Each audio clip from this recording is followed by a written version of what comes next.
오래전 일입니다. 학생회가 독자적으로 예배를 드린다고 하기에 그 상황을 보기 위해서 뒷자리에서 그야말로 예배 드리는 모습을 제가 보았던 일이 있었습니다. 그날따라 그랬는지 모르겠습니다만은 너무 적게 모였습니다. 적은 수 때문이었는지 찬양 인도하는 친구도 힘이 빠져 있었고, 그 인도에 따라 찬양하는 아이들은 고개를 숙이고 다른 생각을 하는 듯 보였습니다. 서로에게 힘이 되어주고 치열업을 해주는 반응이 있어야 없었던 힘도 생기는데, 그런 역동성이 보이지 않아서 너무 적게 모이니까 자기들도 힘이 꽤나 소멸된 것 같아서 제가 그 학생 대표한테 이런 이야기를 아주 슬그머니 던졌습니다. 어른들과 함께 찬양 예배 드리는 것이 어떻겠냐. 왜냐하면은 그때 당시에 중고등부 예배는 2시에 드렸었기 때문에 어른들의 찬양 예배와 같은 시간대에 이루어졌었기 때문에 제가 그렇게 던졌습니다. 그랬더니 그때 학생 회장이 하나님께서 학생들을 보내주시겠죠, 하나님께서 채워주시겠죠 라고 얘기를 하는 것이었습니다. 사실은 요 얘기할 때 조마조마했습니다. 하나님께서 채워주시겠죠 할 때 여러분들이 아멘 하면 어떡하나 이런 생각을 했는데 아멘 안 해주셔서 고맙습니다. 저는 그 학생의 말을 듣고는 아멘 혹은 너 참 믿음이 좋다 라고 칭찬만 해줄 수는 없었습니다. 왜냐하면 믿음과 성경적 믿음과 그리고 자기가 지불해야 할 대가는 생각하지 아니하는 무조건적 하나님을 신뢰한다라고 이야기하는 믿음 외에 달리 어떻게 표현을 해야 될지, 맹신이란 말도 맞지가 않을 것 같아서 제가 굳이 표현은 안 하겠습니다. 그런 것들이 저에게 잠깐 오버랩 되어지면서 제 머릿속이 혼란스러워졌기 때문이었습니다. 저는 그것은 믿음이라기보다는 내가 지불해야 할 대가에 대해서 회피하는 성도들의 아주 가장 쉬운 방어기제, 디펜스 메커니즘이라고 그러는데, 방어기제로 사용한 하나님께서 해주시겠죠 라는 그런 의미가 아니었겠나 하는 생각 때문에 쉽게 제가 아멘이라고 취업을 해주지 못했습니다. 물론 우리의 열심보다 더 중요한 것은 하나님께서 부흥의 역사를 일으켜 주시는 것이면 틀림이 없습니다. 부흥의 은혜를 하나님께서 주셔야 교회는 부흥할 수 있고 우리가 원하는 그 놀라운 것들을 이룰 수 있다는 것, 그건 부정할 수 없는 객관적 진리입니다. 저도 목말라 합니다. 어떤 교회는 코로나19 팬데믹 상황에서도 꾸준히 새 신자들이 많아지고 교회는 부흥을 한다는데, 저는 그렇지 못한 것 같아서 늘 가시방석이고 하나님께 송구함, 그것밖에는 없습니다. 이런 상황에서 하나님의 은혜가 필요하다는 것, 저부터가 절실합니다. 하나님께서 보내주시는 사람이 있었으면 좋겠다, 이런 생각 같습니다. 그런데 오늘 본문 말씀을 보면서 하나님의 은혜만을 기다리지 않고 또 다른 대가를 지불하는 바울의 모습이 있는 것을 우리는 오늘 본문 말씀을 통해서 만나게 됩니다. 그는 부흥에 하나님을 믿는 사람들의 증가를 위해, 교회의 아름다운 성숙과 성장을 위해, 여러분들과 저의 믿음의 온전한 모습을 위하여, 부흥하는 모습을 위하여 엄청난 수고와 고생의 땀을 흘렸다는 것을 오늘 본문 말씀 여기저기에서 숨은 듯 드러나게 하면서도 마치 베일에 가려진 듯 우리에게 직간접적으로 많이 설명해 주고 있습니다. 저는 이 말씀을 묵상할 때 유난히 우리 부모 세대들의 그 아름다웠던 모습, 숭고했던 희생과 그리고 사랑의 섬김, 이 모든 것들이 떠올려져서 눈물께나 흘렸습니다. 오늘이 어버이 주일이기도 하지만 부모들, 그러면 희생과 섬김이 대명사로, 시대의 아이콘으로 상징되어지는 것이기 때문에 이 희생과 섬김이라는 단어가 떠올려지는 내내, 말씀을 묵상하며 여러분들에게 증거하기 위해서 준비하는 과정 내내 부모님들 생각에 흐느끼는 시간이 참 많이 있었습니다.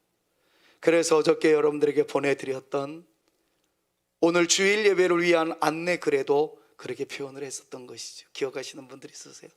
저는 그 짧은 내용 300자 이내로만이 들어갈 수밖에 없기 때문에 어떤 때는 자세하게 쓰려고 하다 보면 한 500자가 넘어가고 그러면 200자를 줄여야 되고, 그거 맞추는 게 정말 쉽지 않더라고요. 제가 요즘 문장력이 조금씩 그래서도 늘어나는 것 같기는 하지만 그 300자 이내로 제 마음을 여러분들한테 표현해 드린다는 것이 쉽지만은 않습니다. 썼다 지웠다를 반복하면서. 그래서 만들어낸 것이 또 어저께 여러분들에게 보내드렸던 거예요. 기억하세요? 아무도 안 읽으셨어요? 반응들이 없어요.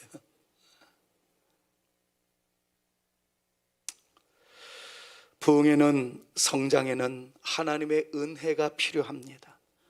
그러나 그만큼 우리의 수고로움도 있어야 한다는 것, 그게 성경의 가르침이에요. 하나님은 사람들을 통해 일을 이루어 가시는 분이시기 때문이라는 성경적 객관적 진리를 우리는 무심코 지나가지 말아야 합니다. 하나님은 기도하는 사람, 그 일에 헌신하고자 하는 사람, 설사 그들이 대중이 아니고 소수라고 할지라도, 메이저급이 아니라 마이너리티라고 할지라도 그 소수를 통해서 일을 이루시는 하나님이라는 것을 우리는 몇 주 전부터 계속 살펴본 바가 있습니다. 여러분, 이 말씀을 위해서 오늘 본문 중에 특별히 여러분들이 좀 시선을 고정시켜 놓고 묵상해야 할 말씀이 있습니다. 그것이 18절과 19절 말씀입니다. 지금까지 말씀을 드렸던 이 내용들을 18절과 19절 말씀을 보시면, 제가 왜 이렇게 설교를 이끌어갈 수밖에 없었겠는가를 금방 눈치채실 거예요. 18절, 그 이튿날 같이 한번 읽어봅시다. 시작. 그 이튿날 바울이 우리와 함께 야고보에게로 들어가니 장로들도 다 있더라. 바울이 문안하고 하나님이 자기의 사역으로 말미암아 이방 가운데서 하신 일을 낱낱이 말하니. 특별히 19절을 분석을 해보면 이렇게 정리될 수가 있습니다. 잘 한번 보세요. 19절을 분석하면 첫 번째는 하나님이 이방인 가운데서 위대한 일을 하셨다 하는 것을 강조합니다. 하나님은 위대한 일을 하시는 분이신 줄로 믿습니다. 할렐루야. 그래요. 자, 한번 19절 읽어봅시다. 특별히 빨간 글씨를 유념해서 보시면서 바울이 같이요. 바울이 문안하고 하나님이 자기의 사역으로 말미암아 이방 가운데서 하신 일을 낱낱이 말하니, 하나님이 이방 가운데서 어떤 일을 하셨다라고 문장이 연결됩니다. 자, 이 내용으로 봤을 때에 하나님이 이방인들 가운데 모든 역사의 정점에 하나님의 위대한 손의 인도하심이, 손끝에 흔적이 있었다 하는 것을 이 말씀이 일단 우리에게 가르쳐 주고 있어요. 자, 옆에 있는 분들이랑 이렇게 한번 축복할까요? 당신 가운데도 하나님의 위대한 일이 나타날 수 있기를 바랍니다. 서로에게 한번 축복합니다. 여러분들 가운데도 하나님의 위대한 일이 나타날 수 있기를 바랍니다. 정말 주님의 이름으로 축원합니다. 여러분들 가운데, 여러분들의 자녀들 가운데, 우리의 다음 세대들 가운데, 우리 교회 위에, 우리 조국 대한민국 위에 하나님의 위대한 손길이 나타날 수 있기를 우리 구주 예수 그리스도의 이름으로 축원합니다. 자, 그런데 두 번째 주제가 있다는 거, 19절을 잘 보시면 갑자기 좀 꼬였어요, 문장이. 근데 첫 번째 문장은 그거예요. 하나님이 하신 일이 있다 라는 단어와 그 다음에 누가 한 일이 있다 라는 말이 꼬여 있는 것을 봅니다. 자, 두 번째 내용은 하나님의 위대한 일을 사도 바울의 사역을 통하여 이루게 하셨다 라는 내용이 나와 있는 것을 보게 됩니다. 다시 한번 읽어봅시다. 이번에는 파란 글씨를 중심으로 해서 좀 보시면 좋겠어요. 바울이 문안하고, 시작. 바울이 문안하고 하나님이, 여기서 말하는 자기는 만약에 하나님이었다면 하나님이 그의 사역으로, 하나님의 사역으로 이렇게 표현을 했을 거예요. 그런데 자기의 사역으로, 요거는 주어가 누구라는 거예요? 바울이라는 거예요. 지금 이 말을 하고 있는 존재는 누굽니까? 바울이 말하니, 이게 주어 동사예요. 뭘 말했다는 거예요? 하나님이 위대한 일을 하셨다. 그게 첫 번째 내용이었어요. 두 번째는 그 하나님이 위대한 일을 하셨을 때 자기의 사역으로, 여기서 말하는 자기는 누구예요? 말하는 이의 사역으로. 이해가 되셨죠? 네. 그러니까 여기서 말하는 자기는 누구예요? 바울이에요. 바울의 사역으로. 그러니까 1번과 2번을 종합해서 해석을 하자면, 하나님께서 이를 이루시되 하나님은 바울의 헌신을 통해서, 바울의 사역을 통해서, 바울의 애씀을 통해서 이루셨다 하는 것을 19절이 우리에게 가르쳐주고 있습니다. 사람의 섬김을 통해서 역사는 이루어졌다라는 것이죠. 교회를 위해서 일꾼을 보내달라고 기도하는 것 중요합니다. 그러나 그 기도의 응답을 이루기 위해서는 내가 먼저 일꾼이 되어야 된다는 당연한 논리 앞에 놓여지게 된다는 것을 오늘 성경은 우리에게 가르쳐 줍니다. 교회가 부흥되게 기도하면서 끊임없이 교회의 부흥을 위해서 동시에 애를 쓰는 이 두 가지 모습이 있을 때 하나님은 부흥을 이루게 하실 것입니다. 그런데 누구를 통해서요? 우리를 통해서. 그것이 19절 말씀에서 보여주고 싶어하는 내용입니다. 저 역시 교회 부흥을 위해서 최근 더 열심히 기도는 합니다마는 더 큰 안타까움에 시달릴 때가 많습니다. 코로나19로 인해 예배 참석률이 저조합니다. 저는 자책하게 되고 죄책감에 시달릴 때가 솔직히 많습니다. 자꾸 이런 표현이 여러분들에게 부담감이 되어지고 저를 너무 지나치게 비하하는 것 같아서 피하고 싶지만은, 그러나 피할 수 없는 저의 실존이 그렇습니다. 제가 더 설교를 잘한다면, 제가 목회를 더 잘한다면 우리 교회는 흔들림이 없었을 터인데, 이런 마음 때문에 하루도 편안할 날이 없습니다. 그래서 제가 얘기할 수 있는 직접적 1차적 대상은 우리 부목사님들밖에 없기 때문에 부목사님들한테 문자로 계속 쪼입니다. 교사들 참석할 수 있도록 동료 문자 좀 하소, 동료 전화 좀 하소.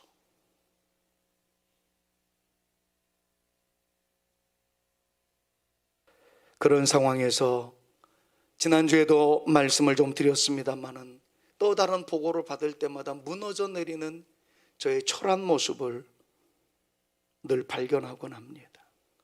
어떤 분이 멀리 이사 가셨대요. 그런데 더 안타까운 것은 아무개랑 좀 불편한 관계를 가지고 있다가 교회를 떠나기로 하셨대요. 참 인간 사이에서의 갈등은 있을 수도 있을 텐데, 그것을 에무나의 믿음으로 잘 견디면 열매를 맺을 그 아름다운 순간이 있을 터인데, 뭐 이런 것들을 생각해 보면 저도 모르는 사이에 그냥 확 무너지게 되고 눈물이 하염없이 흐르는 것을 경험하곤 합니다.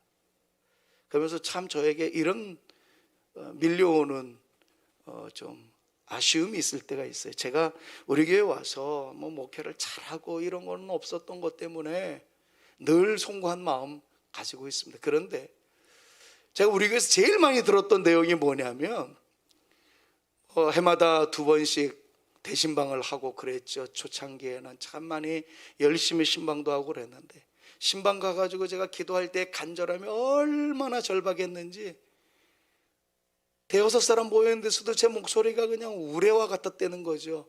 그러니까 대부분 우리 권사님들이랑 집사님들이 하시는 말씀, 목사님 작게 하셔도 돼요, 제발 목소리 좀 아끼세요, 그런 얘기를 무지하게 들었어요. 근데 저는 크게 하려고 크게 했던 게 아니라 그 가정을 보고 절박함에, 간절함에 그렇게 나왔었던 것이었거든요. 지금 와가지고 떠나신 그분을 생각하면서는 거기 가서 괜히 침 튀기면서 열심히 기도했다, 이렇게 생각할 때도 있단 말이죠.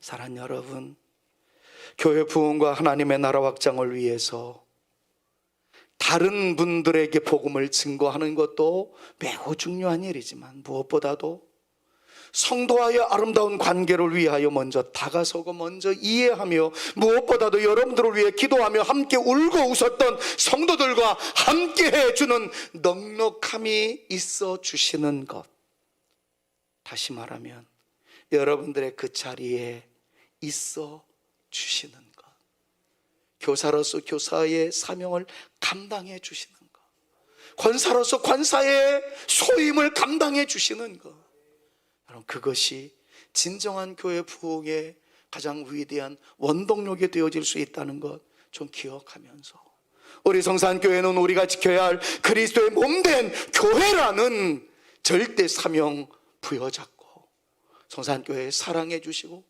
성산교회 성도들 사랑해 주시고 우리 다음 세대들이 더욱더 왕성한 신앙의 행진을 이어나갈 수 있도록 여러분들이 디딤돌이 되어 주실 수 있는 아름다운 교회, 아름다운 성도들, 교회 부흥의 원동력들 되어주실 수 있기를 우리 구주 예수 그리스도의 이름으로 축원합니다. 부흥을 위한 희생과 섬김, 그 가장 대표적인 것은 여러분들의 자리를 지켜주시는 것이라는 것 잊지 말아주시고, 그런 분들 때문에 힘을 낼 수 있다는 것 역시 헤아려 주시면 참 좋겠다 하는 것으로 첫 번째 대지의 말씀을 여러분들에게 소개해 드렸습니다. 두 번째로 부흥을 위한 섬김이 있어야 된다는 것, 오늘 본문 말씀에서 우리에게 가르쳐 주는 내용이에요.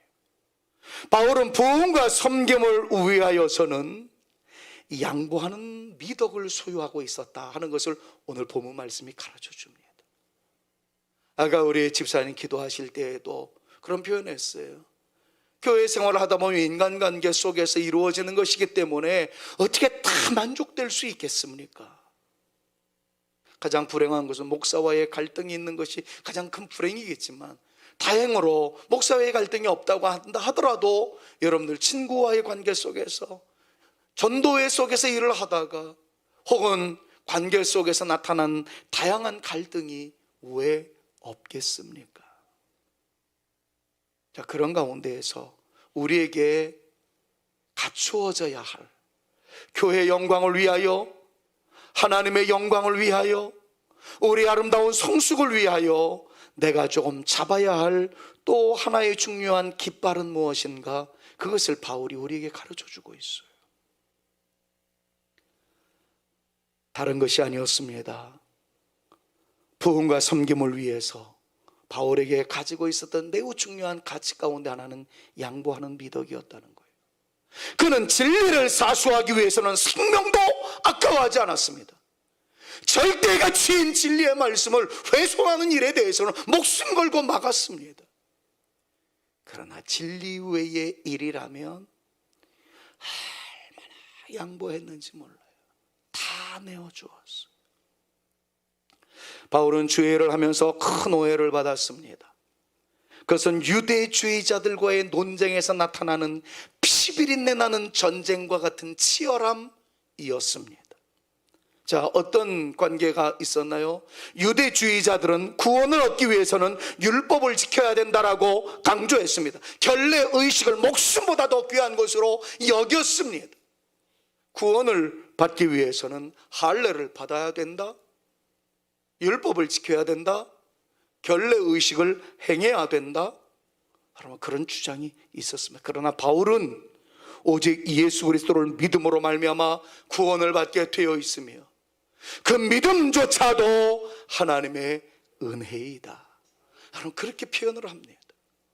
우리가 예수님을 믿어서 구원받게 되어진 것은 율법을 행함도 아니요, 우리의 행위로 되어진 것도 아니요, 오직 하나님께서 주신 은혜의 선물인 믿음으로 말미암아 되어진 것이다. 이것을 계속해서 강조하는 것이 사도 바울의 외침이었습니다.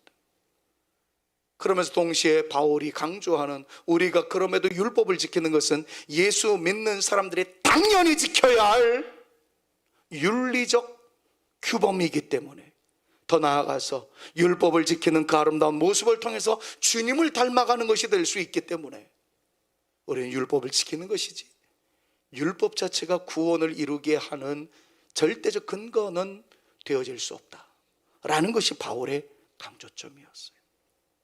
여기에서 이제 오해가 불거지기 시작합니다. 치열하게 싸웁니다. 율법주의자들, 유대주의자들은 바울이 율법을 왜곡한다, 율법을 무시한다, 하나님의 말씀인 율법을 짓밟아버리는 존재가 되었다라고 마구마구 소문을 내는 거예요. 예루살렘에 올라가 보니 거기 여러 명의 예수님의 제자들이 있었는데, 그들이 바울의 보고를 듣고는 유대인들의 규칙대로 유대인의 예식을 진행해 보라고 시키는 그런 장면이 있어요. 마치 조폭들이 어떤 한 사람을 놓고 너 우리에게 충성하겠느냐, 충성할 것이 분명하면 저 사람 한번 죽여보라고, 팔을 잘라보라고 막 이렇게 시키는 그런 내용들이 드라마에서 나타나지 않습니까? 그거랑 똑같은 내용이에요. 자, 한번 보십시오. 21장 20절 말씀을 보니까 이렇게 표현을 하고 있어요.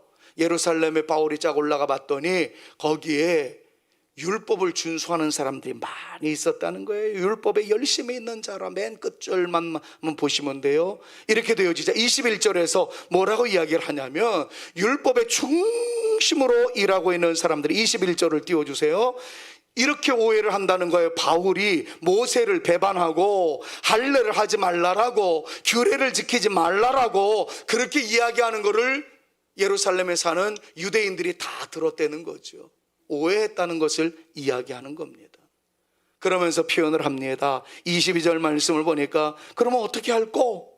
저희가 과연 그대의 온 것을 듣게 되면 너를 향하여 온갖 비난이 나타나게 될 것이고 어쩌면 너를 해할지도 몰라. 그러니까 23절에서 이런 제안을 합니다. 우리가 제안할 테니까 한번 해보소. 뭡니까?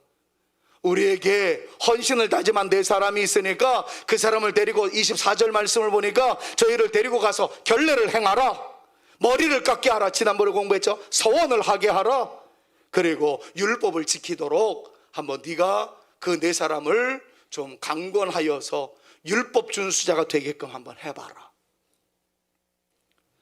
26절에서 어떻게 말합니까? 26절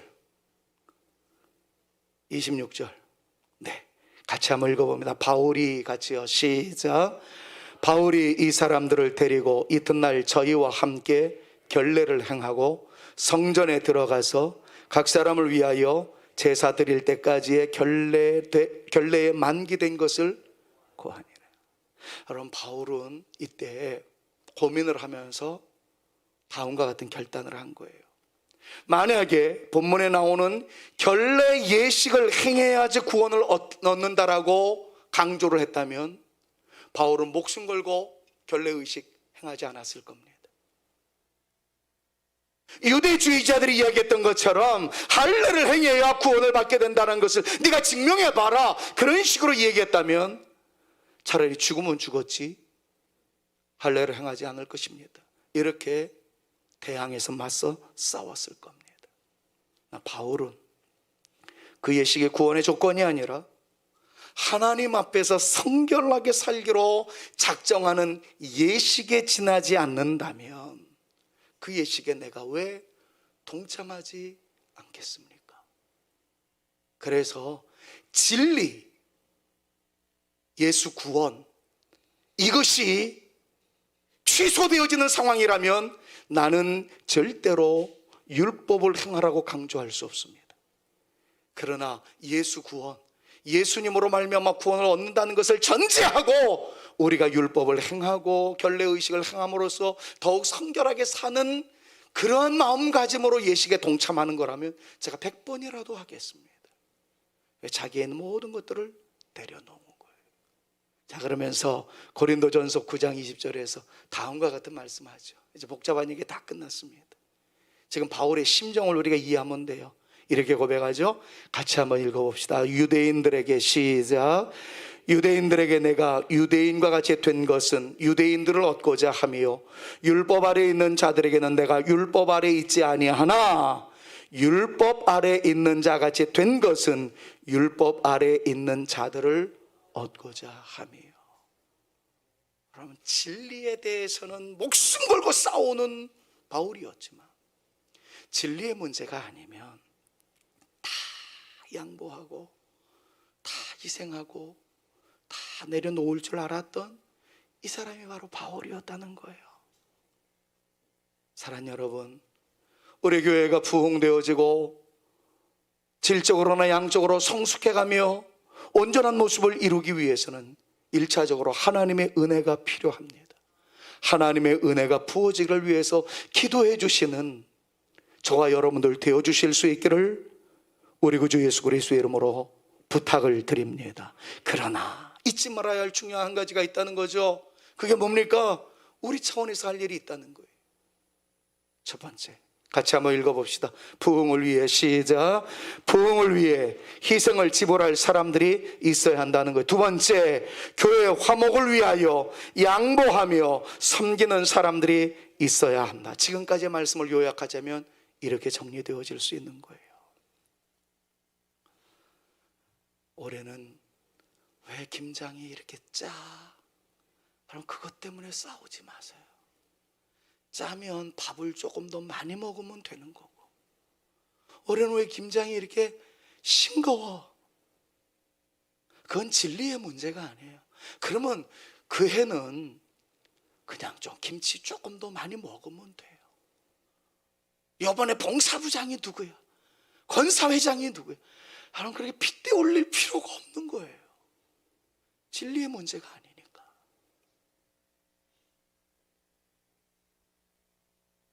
주일 식사가 라면으로 나오면 어떻고 된장찌개가 나오면 어떻고, 주시면 감사하게 먹고 교제 나누면 되죠.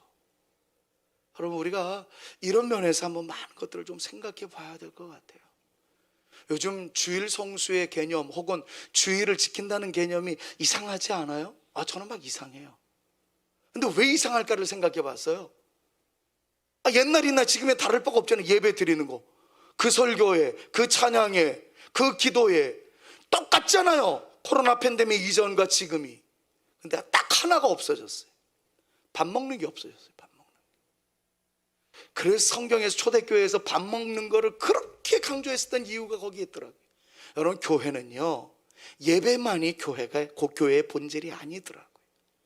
하나님께 올려드린 예배와 더불어 코이노니아, 성도의 아름다운 교제. 그래서 성경은 초대교회 때 늘 강조합니다. 모여서 주의 말씀을 강론하고 묵상하고 예배를 드리고 함께 떡을 떼며, 이게 예배에 포함되어 있었던 거예요. 저는 빨리 여러분들과 같이 밥을 먹고 싶어요. 못 먹어서 지금 막 부었잖아요. 자꾸 여러분들과 같이 밥 먹고 싶어요. 그 밥 먹으면서 뒹굴면서, 꼬맹이들 밥 먹을 때 목사가 가가지고 이렇게 머리 쓰다듬어주고, 미치겠어요. 그거 하고 싶어서. 근데 그게 안 되고 있잖아요.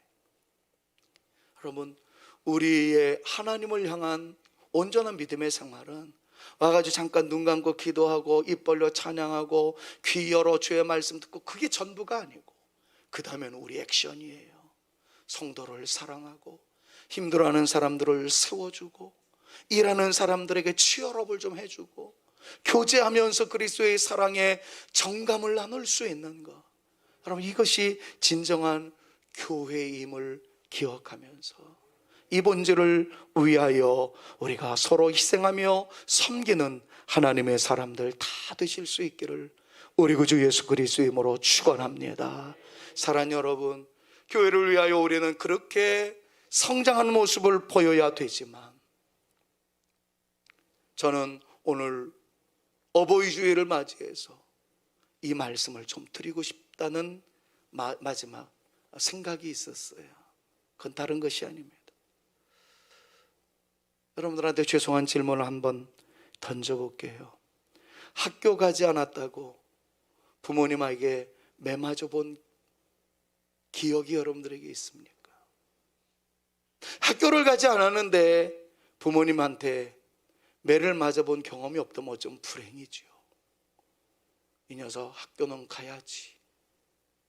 자, 그런 기억이 있다면 다음 질문에 한번 스스로 대답을 해보실까요? 교회 가지 않았다고 부모님에게 매 맞아 보신 분들 있으신가요?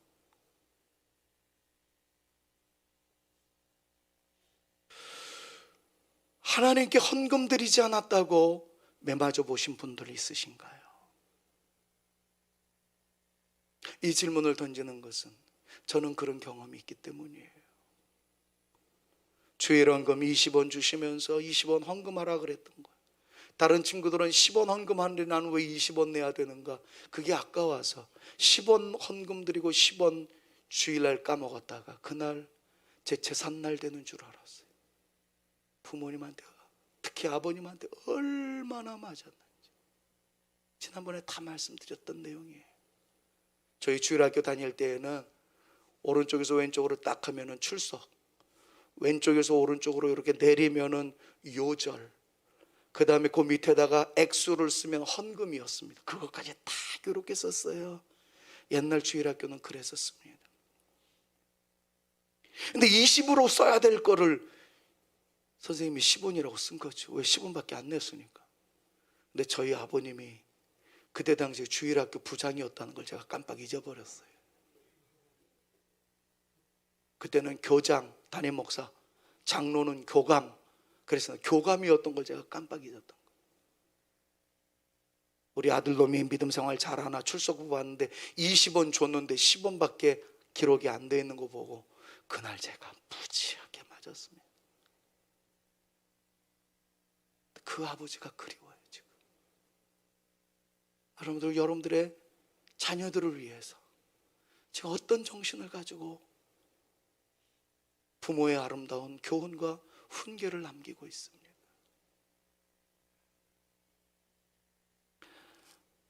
딸내미가 제 곁을 떠났습니다.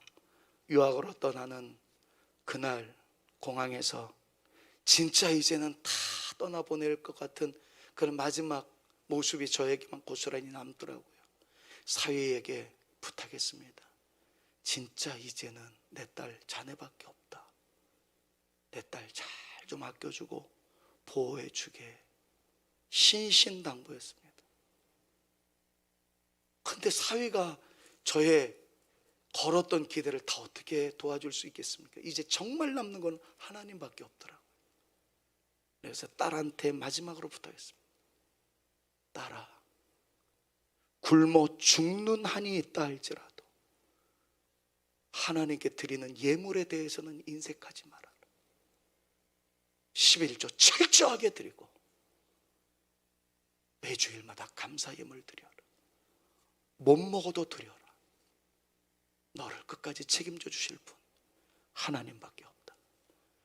그럼 이게 떠나보내는 아빠의 마지막 절규였습니다. 우리 부모님들은 우리를 그렇게 키웠어요. 우리는 우리 자녀들에게, 우리 교회 다음 세대들에게, 다른 성도들에게 어떤 모습을 보여주고 있습니까? 바울은 다 주었습니다. 양보했습니다. 자기 온몸을 불태웠습니다. 경상도 사람들이 많이 하는 말이 있죠. 우리가 남이가, 뭐 이런 표현이 있더라고요. 진정 우리가 주님 안에서 하나라면 서로의 성숙과 우리 모두의 성장과 교회 부흥과 더 나아가 하나님 나라의 확장을 위하여 희생과 섬김의 아름다움이 우리에게도 있어질 수 있기를 간절히 소망합니다. 이것이 우리를 위한 교회 생활이에요. 우리가 잘 되기 위한 교회 생활이고 우리의 다음 세대들이 잘 되는 교회 생활이라는 것 잊지 말아 주시고, 부디 개인주의적 사고가 만연되어 있지만 우리는 우리라는 공동체 의식을 가지고 아낌없이 주는 나무와 같이 사랑하며 섬기는, 희생하며 나눌 줄 아는 그러한 모습을 이어가셔서 여러분들로 인하여 우리의 다음 세대가, 우리 옆에 있는 사람들이 행복하단 말할 수 있으며 하나 되어줄 수 있는 그 감동의 드라마를 써내려가는 우리의 작은 몸짓이 되어질 수 있기를 다시 한번 우리 구주 예수 그리스도의 이름으로 축원합니다. 여러분, 제가 힘들어할 때 같이 좀 힘들어해 주십시오.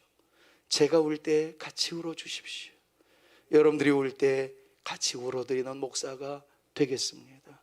그리고 우리 중직자들 역시 여러분들이 힘들어할 때 같이 기도하며 힘들어하는, 그래서 마침내 딛고 일어날 수 있게 되는 놀라운 역사의 주인공들로 우리 모두가 쓰임받게 되어질 수 있기를 간절히 소망합니다. 그렇게 되도록 최선을 다하겠습니다. 함께 일어나며 전진해 나갈 수 있는 귀한 믿음의 용사가 되어질 수 있기를 바라면서, 세상은 평화 원하지만은 계속해서 다툼과 분열의 양상은 많아지고 있을 때 우리는 주 안에서 하나입니다 라는 것을 고백하면서 나가는 이 시간 되어줬으면 좋겠다는 생각으로 이 찬양으로 주님께 영광 돌립니다. 세상은 평화 원하지만 전쟁의 소문도 늘어간다.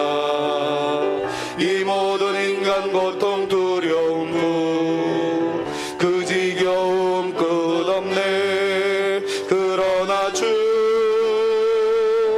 여기 계시니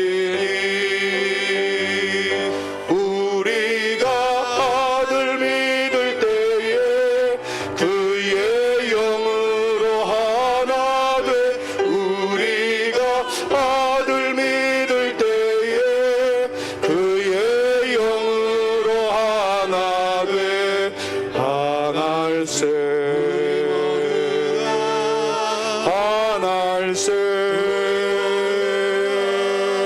하날세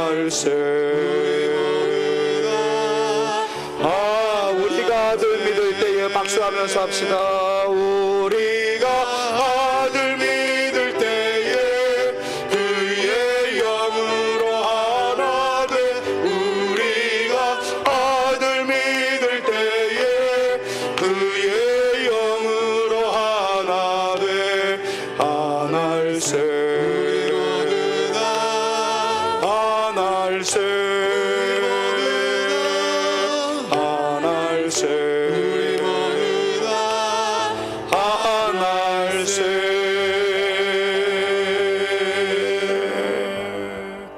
하나님, 이 시간 우리에게 신앙의 유혹을 물려주셨던 부모님 세대의 거룩한 희생과 헌신과 섬김과 나눔을 기억해보며 바울이 그러했던 것처럼 우리 또한 양보지심과 섬김의 아름다운 영성과 희생의 고귀한 사랑을 실천해 나감으로써 우리 자녀들이 살고 가정이 살고 교회가 부흥되어져 가며 하나님의 나라가 확장되어져 갈 것을 기대하는 마음으로 묵상한 이 말씀 가운데 기름 부음 허락하여 주옵시사.